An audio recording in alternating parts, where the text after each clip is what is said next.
Well everyone, it's time for us to go and take a look at the Samsung Galaxy S23 Ultra and compare it against the Samsung Galaxy S21 Ultra and see which specific phone is a better one for you. Now I will definitely tell you, if you already have the S21 Ultra, that is a very good phone. I like that phone a lot, and there might be some reasons to go up to the S23 Ultra, which we'll discuss in this video. So if you want to pick up either one of these phones, I would recommend this year. Links will be down in the description. You can get them from there and you can help support the channel at the same time. Now starting off with the outside of both of these phones, the Samsung Galaxy S21 Ultra came out in 2021, so it's approaching over 2 years old as of this point, which is beautiful, great looking phone. I mean, when Samsung made this phone back in 2021, I was thinking to myself, much like how I think to myself with the S23 Ultra, how much better can Samsung do? That was a really good panel when it first came out, and it's still an amazing screen. It's a 6.8-inch dynamic AMOLED display. It's very bright, which is beautiful, 1440p, and it's a 120Hz panel. Those types of things just right there are some of the most important things that I love about Samsung. They bring in so many features at once on their phones that they hold up very, very well. Although they don't get software support as long as some other competitors, they've been improving in that situation as well. And I still love something like the Galaxy S21 Ultra. It looks beautiful on the front. Now with the S23 Ultra, it is a very different design. It's still the same exact display size, so 6.8 inches. It's a dynamic AMOLED display again, same 1440p, but it is a 120Hz panel as well, which is beautiful, so there's a lot of overlap. It does actually get brighter technically than the S21 Ultra, but you can kind of see that the design is a little bit different. The S23 Ultra has like a flat top and like flat bottom. I think that looks great. But with something like the Galaxy S21 Ultra, that definitely looks more in line with a lot of the modern phones that we have nowadays. So although it's not a big deal, there's not a reason why I would switch to an S21 Ultra or to an S23 Ultra. The design is a little tiny bit different, so keep that in mind, but otherwise I think it's a great approach. Now both of them do support S Pens, which is really cool, but the S23 Ultra's S Pen is built into the device, where the S21 Ultra's is not built into the device. It's like a separate accessory, which that in and of itself is kind of weird, but if you want to have that capability, you still have it. Both of them have USB Type-C ports as well, which is awesome. And on the back, we have kind of like a similar styling, but it's different. So with the S23 Ultra, like I said, you have like the Note type of design. So it's like flat top, flat bottom, and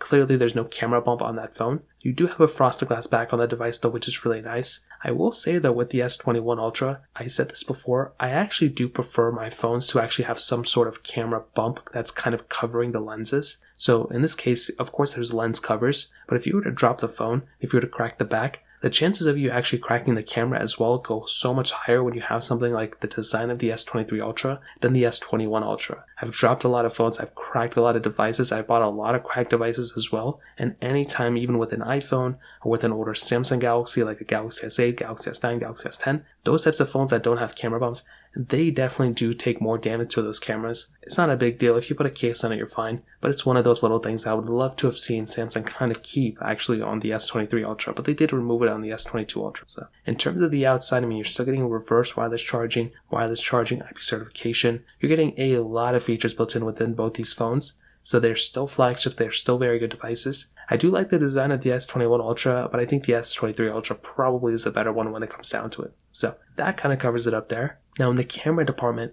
with the Samsung Galaxy S21 Ultra, you were getting a 108 megapixel wide-angle lens, 10 megapixel periscope telephoto lens, a 10 megapixel telephoto lens, and then a 12 megapixel ultra-wide camera. Whereas on the S23 Ultra, you're getting a 200 megapixel wide-angle lens, 10 megapixel periscope telephoto lens, 10 megapixel telephoto lens, and then a 12 megapixel ultra-wide camera. Now, the easiest way to kind of sum this up is that, the S23 Ultra is definitely going to have the better camera. That's usually how these things go. The latest phone is going to have the better camera. But funny enough, on the front, things actually got a little different. We used to have a 40 megapixel camera on the front of the S21 Ultra, whereas on the S23 Ultra, we have a 12 megapixel lens. Now, it's a dual pixel camera, so it's kind of like that different type of styling, but both can do 4K at 60 on the front and the back, 8K capability on the back too, which is amazing. But we now have the added capability of doing 8K at 30 frames per second on the S23 Ultra, which is really cool. And I will definitely tell you, in my opinion, the S23 Ultra definitely going to have the better camera,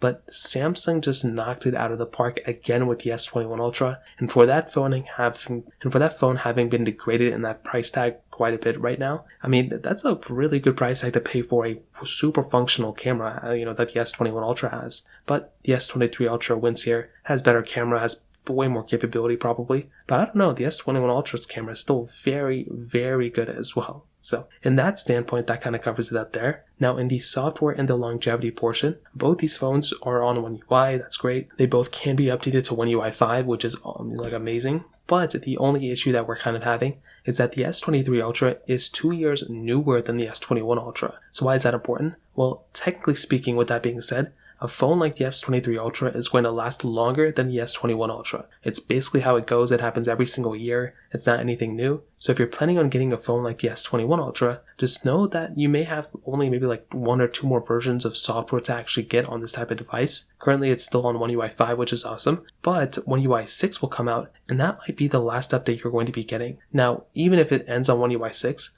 this phone is still going to be lasting you up until the end of this year, then the end of next year, so the end of 2024. You still have a long period of time to use this device, maybe even up until 2025. But I wouldn't really, be using this phone probably past 2025 if it does not get One UI 7. So from that standpoint, that kind of covers it up there. Now on the performance side, these phones are very, very fast performing phones. On the Galaxy S21 Ultra, we had that Qualcomm Snapdragon 888 chipset inside, and it started with 12 gigs of RAM, but it did go up to 16 gigs of RAM. The craziest thing though is that with the S23 Ultra, it has that new Snapdragon 8 Gen 2 chipset, which is amazing, but it starts at 8 gigabytes of RAM. It does have a 12 gig of RAM option, but it does not have a 16 gig of RAM option like we had on the S21 Ultra. So it's weird that Samsung did this last year too. It's weird that they went ahead and kind of decreased the amount of total RAM you're getting on the Ultra lineup. I don't know why they did this. Maybe they're saving that amount of RAM for their Fold series, but it is a very, very weird thing. I still don't know why Samsung did that. I feel like they should be giving us a more amount of RAM, but I guess their argument could be because the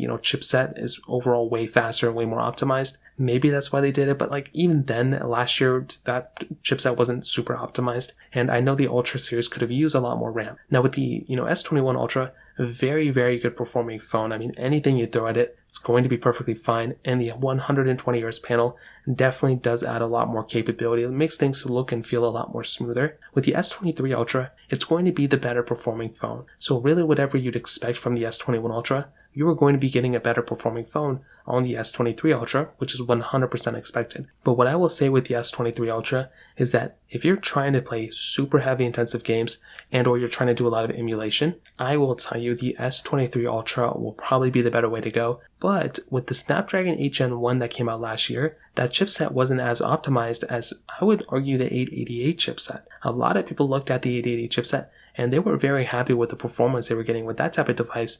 There wasn't as much throttling, the battery life wasn't going all over the place. With the Snapdragon 8 Gen 2, we still have to do a lot more testing, but I'm assuming it's going to be much better than the Snapdragon 8 Gen 1. But both these phones are very good performing phones, but the 8 Gen 2 is clearly going to be better on the S23 Ultra, which kind of helps me sum up this whole entire video. The S23 Ultra is pretty much going to be the better phone in pretty much every single area. You're going to be getting probably a better display, better performance, better cameras. You have the S Pen built into the device. You have a lot of capability on the S23 Ultra, which I love. I feel like with the S21 Ultra, it's a very, very good phone still. The software support is the only thing I'm kind of iffy about. But beyond that, if you want to use this phone for 2 years, maybe even 3 years, the S21 Ultra is a beautiful phone. It's still going to be here for a long period of time, kind of-ish. And it's a very good phone. If you want to save some money, I'd probably recommend going with that device in my opinion. So that kind of covers that up. If you have any other thoughts or questions, let me know in the comment section below. Hit the like button, that would mean so much, but definitely hit that subscribe button. More importantly than everything else, I love every single one of you guys. Hopefully I'll catch you guys in the next video. Peace out till then.